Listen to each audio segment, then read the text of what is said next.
This is Future Talk. Future Talk. Future Talk with Omnia Al Saleh and Hani Balkis. Welcome back to Future Talk right here on Pulse 95. It is me, Hani Balkis, with Omnia Al, bringing you everything you need to know about what's happening in the tech world and around the world and in Sharjah and all over the UAE. And today's date is an amazing date, ladies and gentlemen, because it is 10-20-20. No, it's 20-10-20. Oh, I love the date. See, O'Neill was telling me before the show.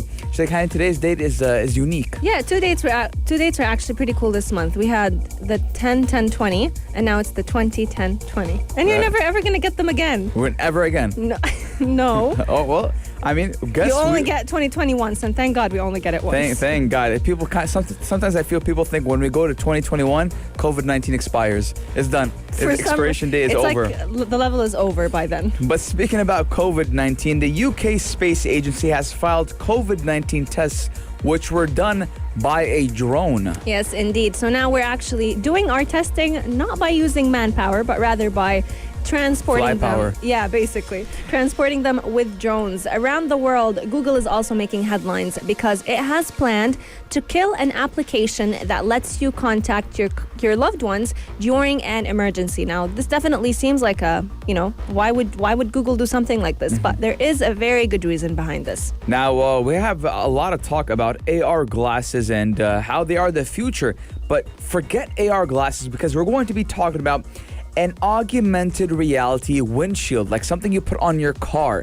Now, could you imagine that? What would you do, or what widgets would you add to this windshield if you could? Coming up on Future Talk as well, we're talking about a very interesting clock, one that I don't think I'd ever want to purchase, but it is definitely very techy for all those who are interested. It's a 27,000 clock that is inspired by an insect. Now, if I'm paying $27,000 for a clock, it better give me back my time that I've wasted, because that's a little bit too pricey. But for our Check This Out segment, we're going to be talking about how Google is saying Chinese hackers who targeted the Joe Biden campaign, who is the U.S. President candidate for U.S. candidate president. What was? He's one of the candidates for the U.S. President U.S. campaign, and how he's faking the McAfee software. Not him, Chinese hackers. We're going to be taking a short break, but when we come back, we're going to give you everything you need to know about what's happening right here. But we're going to leave you with a monkey who dances. Daily digital news. Bits and bytes connect our world. In the age of coronavirus, life is all about speed. Speed in doing tests and speed in receiving results. Right here in the UAE, we are very lucky that the timing for our receiving, or the time it takes to receive our results from any COVID-19 test, is not too long. And this is sadly not the reality in different parts around the world, and this is exactly why the UK Space Agency has taken things into its own hands, because they are now working on a drone delivery that would deliver COVID-19 tests and take COVID-19 test samples for them to be able to analyze them. Yes, now the UK space sector has been given over $1.3 million in funding to create a drone fleet to carry COVID-19 samples and tests. Now, this initiative will see the drone infrastructure and landing pads installed at hospitals in the UK, which will enable patients to be sent coronavirus testing kits and for the samples to be swiftly returned.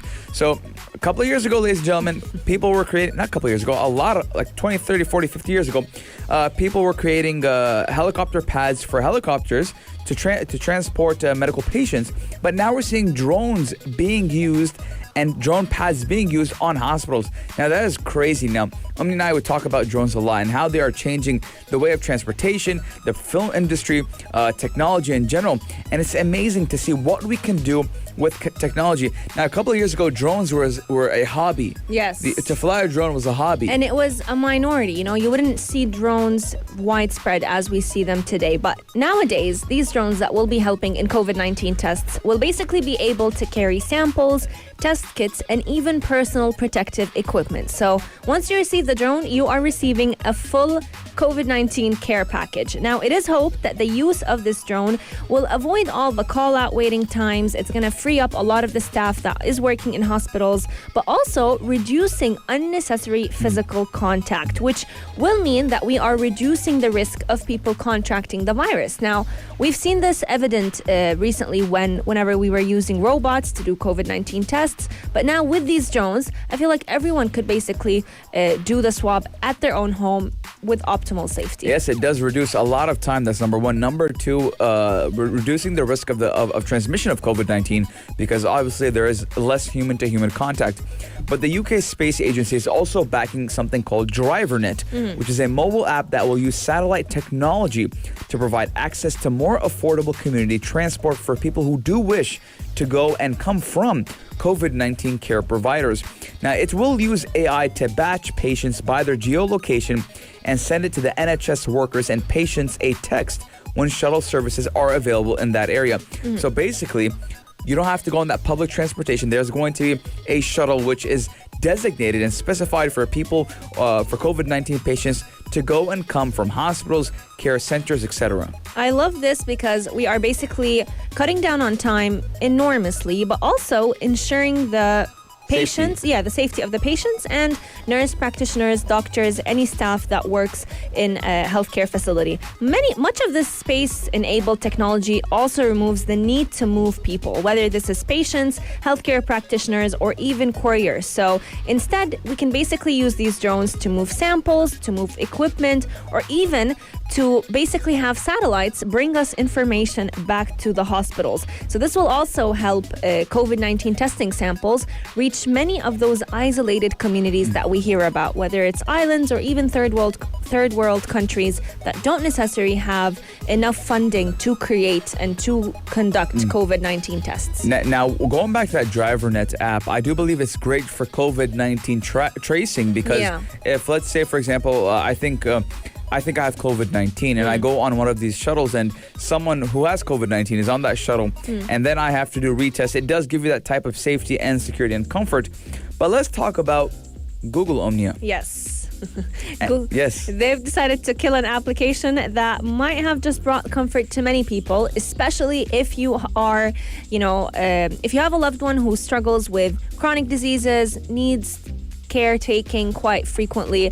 This app is gone out of the Google system, and this is because they are planning to introduce a much better system. So they have decided to discontinue their emergency location sharing app that is called Trusted Contacts, and this will basically take effect starting from December of this year, but it has already disappeared completely from the Play Store, so you can only actually download it from third-party applications. Launched 3 years back, this app has definitely been allowing a lot of people to add their trusted friends and family members and seek their help in the case of an emergency.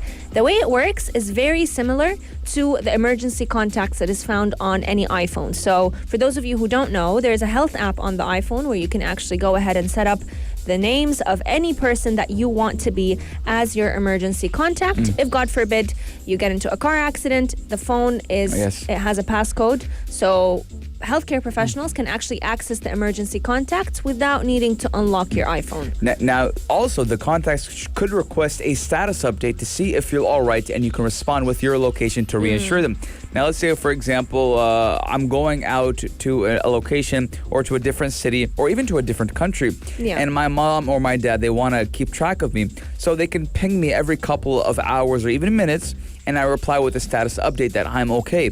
So if I don't respond, I can then, the app will automatically send a notification to my mom and my dad with my location as well. Now, Google did say that it's going to close the app, and you're probably wondering, but this app is amazing. It's great. But if you have created trusted contacts, you're going to have something else which is going to be integrated in Google Maps, and it's going to be directly into Google Maps location sharing, which does mean it's even easier now to share the location in real time with trusted friends and family. This is the exact reason why Trusted Contacts, the application, will disappear completely from the App Store and Play Store. So it's not going to be available as of December 1st of this year. If you have the application installed on your device, you can continue to use it up until that date. But that is not that much of bad news because it is going to become a part of our Google Maps location sharing. And I think Google Maps is much more widely used by many people. So this will also mean that you can also opt in or opt out of the constant tracking, the sharing of your location, if you don't feel safe to do so. Yes, and I love this feature. This feature is very important because we do know that having a mobile phone is not a luxury anymore. No. It is a necessity, especially because nowadays I believe that children have a lot more freedom than they did 20 to 30 years ago. Especially whenever people go on hikes, I feel like this might also come in handy because then you can keep track of your loved one. Yes, it does give you a peace of mind, especially for parents. Let us know your guys' thoughts. 4215 Durat Salat, or slide into our DMs on Instagram at Pulse95 Radio. But, ladies and gentlemen, I want you guys to come and get your love. Check this out. Check this out. Pulse 95. Now, we talk about augmented reality a lot on the show, and it is a talk of the town because obviously it is the future, and a couple of big tech companies did want to make AR glasses, and Apple and Google being one of them. But let's just kind of forget about AR glasses for a little bit and talk about an AR augmented reality windshield. Yes, you heard me right, ladies and gentlemen. We're talking about having AR on the windshield of your car. Now, this is definitely, it feels like watching an episode of Black Mirror, but it is a reality that is slowly coming to life. Now, the future of the auto industry seems like it's going to be mostly driverless cars, electric motors, but windshields will still exist. And if we can add augmented reality to those windshields, we are looking at a very impressive invention. Now, this is one invention that founder and CEO Jameson Christmas, who has a PhD in holography from Cambridge University, has had a lifelong dream of bringing this to life. So it started out as a fantasy and something that he was fascinated at whenever he was watching Star Wars. So he decided to basically create a company. I love Star Wars, by the way. You do? He decided to collaborate with Hyundai Motors to basically bring this to life with being able to create your own widgets on a virtual windshield. Yes. Now, so imagine this. Now, we kind of see it already with the newer models of cars. I believe BMW, Audi, and those German cars. They do have a speedometer on the windshield. I think on the left side of the windshield or right side, depends on which side you drive in. But instead of a simple speedometer and some navigation arrows, you will have actually it on your windshield. And even having, let's say, you can even have the news on your windshield. And even let's go as far as talking about having your Instagram feed on your windshield. Now, I don't know how safe this is, but we're going to be talking about safety in just a few moments. But the best part about it is that What? You can even have Zoom calls on it. That's exactly what I wanted to say. So it's basically you can have a hologram accompany you the entire drive, and especially if you're living right here in the UAE and you're moving between Emirates, this is going to make driving just a whole other level of fun because you can basically have your loved ones, your parents, friends, family accompany you on the drive. Or if they're stuck in traffic too. Oh, that would be a nice one. So I like that you talk about the safety concern that we're driving, obviously. But we're going to a full autonomous kind of type of car future. Yes. Now, we do see Tesla. We see a lot of cars going fully autonomous where you need minimal attention on the road. I think for Tesla, if you do have autopilot mode on, you have to just touch the steering wheel every couple of minutes to let the car know that, hey, you're awake and you're not sleeping on the wheel. So just imagine this. I'm going to make a picture-perfect scenario. Yes. Now, you're stuck in traffic. Or let's just say you're going to a meeting and you are stuck in traffic and you're having your car go on autopilot, Tesla or whatever make or model it is, and your boss sends you the meeting ID. So you just touch on your windshield and you say, okay, I'll join the meeting until I get there. So I'm in loop. You don't even have to touch the windshield. You'll just wave your hand. You'll just wave your hand. And that's already being used on the BMW 5 Series, by the way. Is. You just go like this. You make the motion of your hand kind of raising the volume. It will raise the volume. So you're going to your meeting and you've done that hand gesture and now you're opted into the meeting while you're still in the car going to that meeting. So that way you haven't missed a thing for that meeting. Now, I love thinking about the future. I'm a person that likes to plan ahead in life. And just having that scenario in my head puts a lot of things into perspective. It takes multitasking to a whole other level, honestly. Yeah, it takes multitasking to a whole nother level and productivity-wise as well. Now, a lot of people, I know a lot of people are going to say, what about the safety? What about this? What about that? 100%. It's very important. A car is a vehicle that can be used for good and can be used for bad. But at the same time, if we have autonomous vehicles, fully autonomous vehicles that do everything for us, I think that's fine. Even if we don't get autonomous vehicles in the time being, this could also be a lot safer than holding your phone to get navigation directions, or even if you have it embedded in your car. Instead of having to look a little lower to your, CarPlay to be able to see where you should head next, you're basically getting active safety. So you're going to be able to look at the map on your windshield, but the best part about it is that it's not going to be compensating on your vision of the road. So the way it's going to be placed on the glass, the way it integrates into your glass, the map will not be too bright that you can't see the road behind it. It's not going to be too dim that you miss your turn, but it's going to be kind of like a video game. Basically like a video game. Right, left arrow, straight arrow. You'll basically see arrows on where to head next. Yes, let us know what you guys think. 4215 dual slots or on our Instagram at Pulse95 Radio. Would you like an AR windshield? I would love an AR windshield. Love it. I think it would be amazing. Let us know. We're going to be taking a short break, but when we come back, we got a lot in store for y'all. Gadget of the day. New tech you might want to play with. Pulse 95. This is a gadget that is quite interesting in shape, quite interesting in form, and quite interesting in function. Price. And price. That's the biggest one, I think. Do I like it?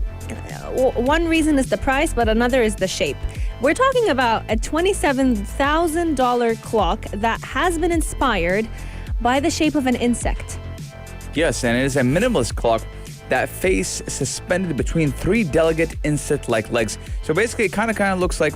It looks like a tripod, and its name is a tripod. Yeah, it looks to me like... do you know the insect daddy long legs? What? You don't know the insect? They call it daddy long legs? No, I've never... Is it like a spider? It's not, I think... I don't know what it is. Tarantula? No, it's not a spider. Nothing like a spider, but it does look like it. And it costs $27,000, and it is influenced by an insect. Now, the clock does require some interaction between man and machine. Its dial is composed of a set of rotating discs, with an outer disc that does display the hour and an inner one showing the minutes in increments of 15. Now, it does have three optical spheres that do magnify the clock's numbers to make them legible.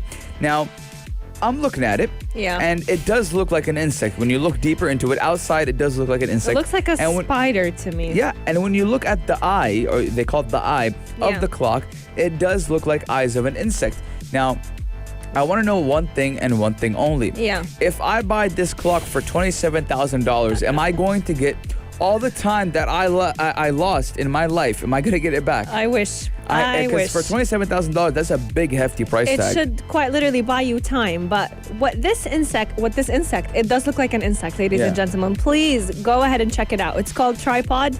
Just type in $27,000 clock and you'll be shocked by how similar it is to an insect. But to allow all three of the insect eyes to show the time from any angle, this clock comes with dial features. So it can basically rotate for up to 36 hours instead of the customary 12. So instead of having either a 12-hour timing or a 24-hour timing, you're getting a full rotation in 36 hours. It's very precise, very, very accurate, which it should be at a price tag of $27,000. Yeah, I would not want to buy a clock for $27,000. No. And then in the end, it doesn't work correctly. And it does come in what we call half animal, half robot creation. So the artist behind it was trying to replicate what we would see with the look of an animal and the same functioning of an animal, but bringing it to life with this clock. So you're basically... It's only a gadget for someone who is in interest of collectibles. Who likes art, that's number one. Loves art. Number two, likes clocks. And number three, who has a lot of money. Who has a lot of money. Now, the tripod is available in neon blue, green, and red, with only 50 pieces of each being made. So, obviously, this is a collector's item. This is an item that you won't have all the time. Yeah. So, if you got $27,000, if you have enough money to buy a car, go buy this tripod clock. I mean, it's if you like insects as well. I mean, it looks cool. I think it looks like a robotic insect. Yes, that's number one. But what I like the most out of this, or my question, is where is this placed? Do you place it on your table? Where do you place it? Because in a very far away from kids location. Far away from kids. I'm telling you, this looks like someone, like a big boss, big company boss. He has like a clock right there. Yeah, and it's definitely something for people who are in love with this retro feel of a clock. So it brings the modern with the traditional style of a clock into one, and it's definitely an item that will live for a very, very long time. You know what's funny, Omnia? Yeah. That they call it a minimalist clock. It does not look anything close to a minimalist. Forget the look. style. What kind of minimalist pays $27,000 for a clock? That's not minimizing. No, some minimalist items are very expensive because they will last you longer. I mean, $27,000. $27,000 should last me a lifetime. I know. I wish it bought us time because that is definitely a clock Hani and I would buy. But I want to ask the listeners and viewers, because we are live on Pulse 95 YouTube channel, would you buy a $27,000 watch that looked like a robotic insect? And if you're saying like me and Omnia, we would never buy that watch, that clock, no matter if it was cheaper, I would buy it. But for that price tag, I wouldn't buy it. 4215 do it slot, or go to our Instagram and slide in our DMs at Pulse 95 Radio. Coming up on Future Talk, we're going to talk all about Chinese hackers using an antivirus software, a cybersecurity name, to hack people, specifically Joe Biden. Yes, indeed. We're taking a short break, but we're going to be right back with all that you need to know. Check this out. Check this out. Pulse 95. So Google is coming out and saying that Chinese hackers who targeted the Biden campaign are faking McAfee software, which is an antivirus software, and it's a well-known software by John McAfee. Now, Google did say in a new blog post that hackers linked to the Chinese government have been impersonating antivirus software McAfee to try to infect victim machines with malware. This is one of the biggest. Yeah. It is scary. You know why? Because, I mean, you'd expect to get phishing emails from banks, you'd expect it from hospitals, but you would expect it from anything else apart from an antivirus company. Because if I personally received an email from McAfee, whatever antivirus I was using, I would honestly trust them because it is an antivirus cybersecurity company. But now we are reminded once again to never trust what we see. Should never trust what you see, and always double check what kind of emails or what kind of notifications you are getting before making a decision.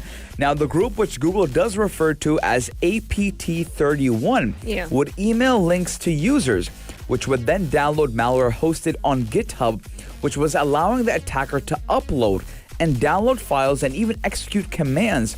Now, since the group did use services like GitHub and Dropbox to carry out the attacks, it made it even more difficult to track them. So, obviously, we're saying that I'm going to go by and say that maybe these emails were like, hey, you can get protected, you have a free trial, blah blah blah blah, and the person would be like, okay, cool, I want some extra protection, and then they would obviously be hacked. Now, it's not the first attack that this group comes out with. That's the scary part, because earlier this year, this group also tried to target the presidential campaign of former Vice President Joe Biden with a phishing attack, and it turned out to be very unsuccessful. But to find them going again and now targeting normal users and using services like the Dropbox to basically carry out hacking attacks, that's going to make it a lot more difficult to track them down.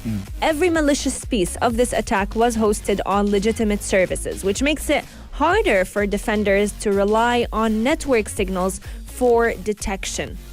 Now the question is, Omnia, first of all, since the Chinese government are getting into and they're kind of playing with Joe Biden's campaign, does that mean that they want Donald Trump to stay president? Ooh, that's a big question. I want to ask listeners, 4215 do it slot. Do you guys think that the Chinese government wants Donald Trump to stay president because they're hacking into Joe Biden's campaign? But let's talk about the impersonation scam. Now, the recipient of the email would be prompted to install a legitimate version of McAfee software, while at the same time malware was installed without the user being aware. Now, Google did say that they detected that a user has been a victim of a government-backed attack. It does send them a warning. Now, the blog post doesn't mention who was affected by the APT31's latest attacks, but they did say there have been an increased attention of the threats posted by APTs in the context of the U.S. election. Now, Google did share their findings with the FBI. So, I just want to talk about something real quick. Now, when you do get infected with malware, They have control of your computer. They can see your passwords, emails. Basically, It's a full package. It's full package. They are in there, and they're doing whatever they choose to do. Now, this is a problem when it comes to the campaign. Now, I don't know why. I think maybe because it's the 21st century and technology is advancing. But whenever there's a Donald Trump campaign, we talk about Hillary Clinton's emails, and now they're trying to hack into Joe Biden. It seems like now we have cyber warfare. There's a lot of cyber warfare, cyber attacks being carried out on the presidential election. And it seems like the U.S. is the only country who has this problem. It's true in a way, but we've also seen it with the World Health Organization when the COVID-19 pandemic started. They were also impacted by it as well. But definitely the U.S. is a hotspot for many phishing scams. I don't know why. What do you do if you get one? That's exactly what we're going to be telling you about in just a few moments, because phishing attacks and phishing emails are real. You can receive them through email. You can receive them through SMS. So how do you protect? I've received a couple. You did? My friend was about to get scammed. My God. My friend, he was about to get scammed. He was telling me last week. And he came out to me. He's like, honey, by the way, this, and this happened. So I was like, what happened? He's like, so I got an email from Apple on his iCloud account that was saying that he needs to update his credentials for his iCloud account. So he puts in his username, he puts in his password, he logs in. And then it was asking him for a credit card verification. Yeah. And then he says, for a moment, honey, I looked and I took out my credit card and I was about to put it in. And then I realized that, no, I've heard the show before and this is impossible. They don't ask you for your credit card details on an email. Yeah. They don't ask you for that. So he had to go back and he backed it. He was scared. He was scared. He called me and he had to go change his password, everything. So anyone could be affected by this. And I personally have gotten a lot of emails, whether it's a gaming software or whatever, saying, hey, come try this out for free. So always remember, ladies and gentlemen, double check who the recipient of the email is, who is the sender, because it could be Google.com, for example, but it would be Google c.om. True. So you'll think it's .com, but it's not. And that's the thing. You have to pay very close attention to what the user or the email ID is, what is the URL that you're receiving the email from, but also make sure that if you do catch a phishing email that you don't respond back. Don't respond back being like, oh, I do acknowledge Just ignore it. that this is a phishing email. Because if you respond back, this is a way that they can take control over your computer through. Also, don't ever share personal information in any pop-up screen. Make sure you pay very close attention to your inbox, frequently removing any phishing emails that you get. And best of all, try to stay safe by updating your passwords every now and then with difficult passwords. Don't put, my name 123 or... Yes, don't put my name 123. Now, ladies and gentlemen, it's the end of Future Talk right here on Pulse 95. It's almost 3 p.m. And I want you guys to stay safe and do your preventive and precaution measures against COVID-19. COVID-19 is alive and well. We're going to be signing off, but Afternoon Karak with Aisha Al-Mazmi and Mikhail Atiyah is coming up at 4 p.m. So stay tuned. But we're going to leave you with a song called El Perdón by Enrique Iglesias? I have no clue. If you liked this episode of Future Talk, drop a like and subscribe. Pulse 95. Be sure to follow us on Instagram for all our daily updates and top stories.